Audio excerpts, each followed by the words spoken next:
Assalamualaikum warahmatullahi wabarakatuh. Nama saya Muhammad Amar Aiman bin Zainuddin. Nombor metrik S54447. Saya praktikal di Mano Beach Resort, Besut, Terengganu. Hari ini saya ingin membentangkan tentang Mano Beach Resort, Terengganu. Mano Beach Resort merupakan perniagaan yang menawarkan perkhidmatan penginapan kepada pelanggan yang terletak di Tanjung Demong, Bukit Keluang, Kuala Besut, Terengganu. Mano Beach Resort mula dibina pada tahun 2013. Pada ketika itu hanya mempunyai 15 buah chalet dan dewan sahaja. Pada tahun 2016, bilik hotel telah dibina untuk menampung permintaan pelanggan, iaitu menambah sebanyak 21 buah bilik dan kolam renang.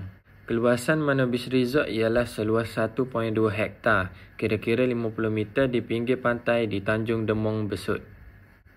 Seterusnya, Mano Beach Resort mempunyai chalet yang direka khas oleh pemilik resort ini yang berkonsepkan gabungan seni bina kampung di Terengganu dan Melaka untuk memberi kelainan dan keistimewaan daripada chalet-chalet di resort lain.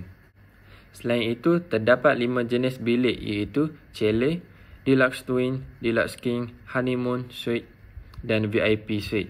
Lokasi Mano Beach Resort hanya mengambil masa 15 minit memandu ke JT Kuala Besut untuk menaiki bot dengan jarak perjalanan 20 minit ke Pulau Ru dan 1 jam ke Pulau Perhentian. Seterusnya, profil organisasi. Di sini terdapat nama organisasi, alamat, nombor telefon, tarikh penubuhan, email, Facebook dan Instagram. Seterusnya, carta organisasi Mano Beach Resort, iaitu Resort Manager, Supervisor, F&B, Maintenance dan Landscape, Security, Housekeeping dan Front Office. Terdapat 3 sistem yang perlu diperbaiki di Mano Beach Resort ini. Yang pertama, tugasan pekerja yang tidak sistematik.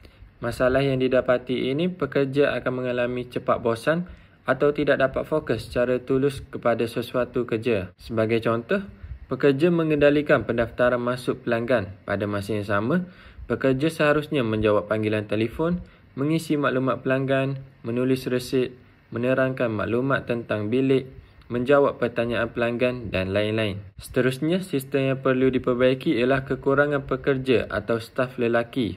Mano Beach Resort hanya mempunyai 2 pekerja lelaki sahaja. Kebanyakan pekerja sukar untuk menerima kerja pada waktu pagi. Hal ini menyebabkan organisasi sukar untuk mencari pekerja yang mampu atau berkeinginan untuk bekerja di resort ini. Selain itu, kelayakan dalam sesuatu kerja turut sukar untuk memilih seseorang tersebut dengan kadar gaji yang tidak setaraf dengan kehendak mereka. Malah juga mendapat tawaran gaji yang lebih lumayan daripada tempat kerja yang lain. Akhir sekali, sistem merekod kehadiran kaki tangan. Mano Beach Resort menggunakan sistem kehadiran secara manual. Pekerja dapat mencatat atau menulis masa kehadiran mereka di dalam buku log dengan sendiri.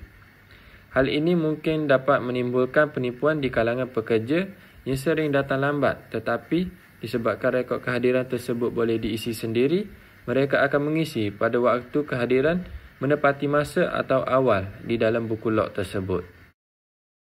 Seterusnya ialah cara penyelesaian masalah. Cara penyelesaian masalah. Yang pertama, tugasan pekerja yang tidak sistematik. Pihak resort perlu merancang jadual tugasan mengikut skop kerja kepada pekerja dalam tempoh sebulan sebelum berlakunya pertukaran kerja. Selain itu, mereka perlu dipantau dari semasa ke semasa untuk mendapat progres yang berjaya. Seterusnya, cara penyelesaian kekurangan pekerja atau staf lelaki. Organisasi perlu mengadakan temuduga mengikut peringkat untuk mengenal pasti tahap komitmen seseorang untuk bekerja sebelum mengambil keputusan untuk dilantik sebagai pekerja tetap. Akhir sekali, cara penyelesaian sistem rekod kehadiran kaki tangan. Pihak organisasi boleh menyelesaikan masalah ini dengan cara menggunakan sistem punch card atau thumbprint. Dengan adanya sistem tersebut, ia dapat mengelak berlakunya penipuan di kalangan pekerja. Hal ini kerana setiap manusia memiliki cap jari yang berbeza dan mustahil untuk menipu dalam merekod kehadiran. Selain itu, dengan adanya sistem thumbprint ini, ia dapat menjimatkan masa dan senang diguna untuk merekod kehadiran pekerja. Akhir sekali, kemahiran yang ingin dipelajari.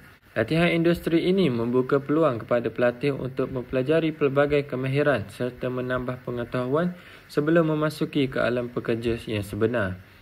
Ia menunjukkan gambaran awal suasana atau keadaan sebenar dalam pekerja kepada pelatih untuk bersedia secara produktif. Oleh itu, pelatih dapat menyesuaikan diri serta bersosial bersama-sama staf pekerja tersebut. Pelatih turut mendapat manfaat pengetahuan serta operasi sesuatu organisasi tersebut berdasarkan ilmu yang telah diperoleh semasa menjalankan latihan industri. Antara kemahiran yang dipelajari ialah kemahiran berkomunikasi. Latihan industri ini membuka peluang kepada saya untuk mempelajari cara-cara atau kaedah untuk berkomunikasi secara baik serta meningkatkan komunikasi saya lebih efektif, terutamanya komunikasi secara formal. Seterusnya, kemahiran yang dapat saya pelajari ialah kemahiran bersosial. Kemahiran bersosial ini merujuk kepada penghubung antara seseorang dengan pihak atasan, hubungan antara pekerja dengan majikan serta penghubung antara seorang dengan pelanggan. Dengan ini, saya dapat meningkatkan kemahiran bersosial saya dengan semua orang di tempat kerja. Dengan kemahiran bersosial, saya dapat mengatasi atau mengurangkan perasaan malu atau segan untuk berkomunikasi dengan orang ramai. Dengan kemahiran ini, saya dapat merapatkan hubungan silaturahim dengan pekerja lain yang bekerja setempat dengan saya. Akhir sekali, kemahiran yang dapat saya pelajari ialah kemahiran menyelesaikan tugas multitasking. Kemahiran ini dapat memudahkan pelatih membuat rujukan bagi melaksanakan tugasan yang diberikan sepanjang menjalani latihan industri ini. Saya diberikan skop kerja untuk dilaksanakan dalam tempoh menjalani latihan industri untuk memudahkan rujukan serta sebagai panduan melakukan laporan harian. Saya juga dapat meningkatkan kemahiran menyelesaikan beberapa masalah dalam masa yang sama dengan tunjuk ajar yang diberikan oleh staf organisasi tersebut. Itu sahaja daripada saya. Sekian, terima kasih.